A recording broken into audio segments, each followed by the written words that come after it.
Thank you for joining me with another video for DeMarco Gaming. This is an impressions video on MediEvil. And MediEvil is I would say, an adventure story-based driven game with some platforming implemented in it. For the most part, the game is actually fun and it can be enjoyable at times. The kind of slapstick comedy, a little bit of kind of poking fun in itself.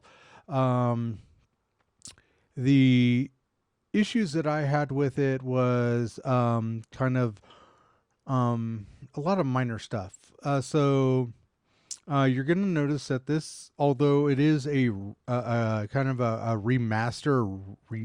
redesign of the 1998, it basically gives it better quality video graphics and audio, but it doesn't tend to focus on it's not a reboot, so they didn't redo all the mechanics and stuff, so you're still going to have the mechanics from 1998, and that can sometimes get in the way of the actual enjoyment of the gameplay, as your camera doesn't tend to work very well. It's one of those early generation 3D games.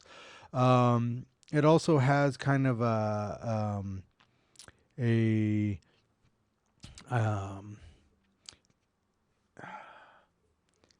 a movement mechanic that is kind of janky in some spots. So precision isn't the name of the game with this. So you'll have certain spots that you have to jump from point to point, and sometimes the character will run over the position you're trying to jump to, just because the way that the character's motion goes. It's kind of almost like he's running on ice.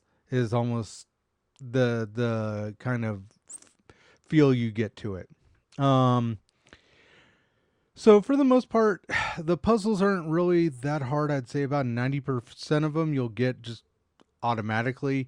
The other 10% you may actually have to look for and figure out what you're missing, or look up YouTube videos to try to get that down, to move on to the next area.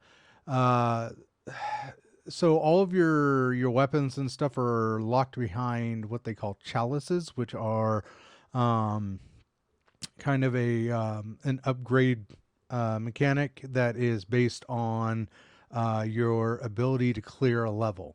So you have to clear 100% of certain enemies or a certain amount of enemies in order to get a chalice, which then when you go to the Hall of Heroes will allow you to get a new weapon or an upgrade according to which chalice number you're on.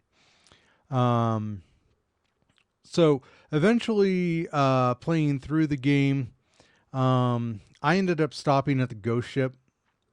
Honestly, it's starting to get, the last few levels were more platformer than they were adventure.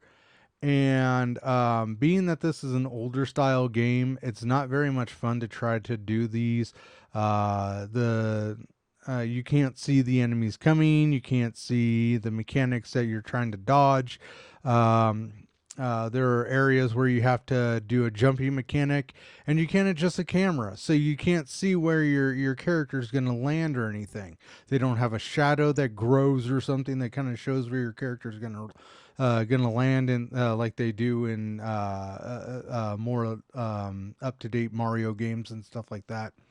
So I think the thing to keep in mind here is that this is a 1998 game made with better looking graphics and better audio for the current generation game systems. The mechanics are still going to be old school mechanics, and if you're getting frustrated, you can try to power yourself through it. I'm not very good at platformers that are not my kind of game. It's why I kind of like this game when I first started playing it, is because it was more adventure hack and slash. Kind of like a a low, I'd say a lower on the spectrum Zelda game. Um, but then it started adding in puzzle mechanics, and I was like, okay, well, puzzle mechanics kind of go with adventure, and that's fine. And then they started to implement some platforming, which annoyed me a little bit, but I was able to power through it because it wasn't a main focus. And now the last few levels are becoming a main focus with platforming. And being that I'm already bad at platformers, adding into the mechanics of how the character moves, it just becomes frustrating at the end. I'd say overall, the game was, like I said, fun.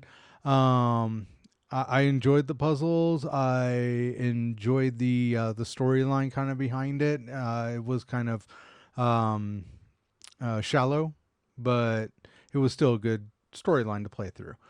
I'd give this game probably a 7.0 or maybe a 7.2. It didn't blow my mind. It is an older game, uh, way better graphics, and it is fun, but it's not going to really make you go, oh my God, I got to keep playing this. It's kind of a one and done deal. So, that's my overall impression. If this sounds like it's your kind of game, you can pick it up, or you can, if you have PlayStation Now, you can play it for free off PlayStation Now, since you're already paying for the subscription. Um, and I thank you for watching. Please like and subscribe, and I will see you on another video from DeMarco Gaming. Thank you.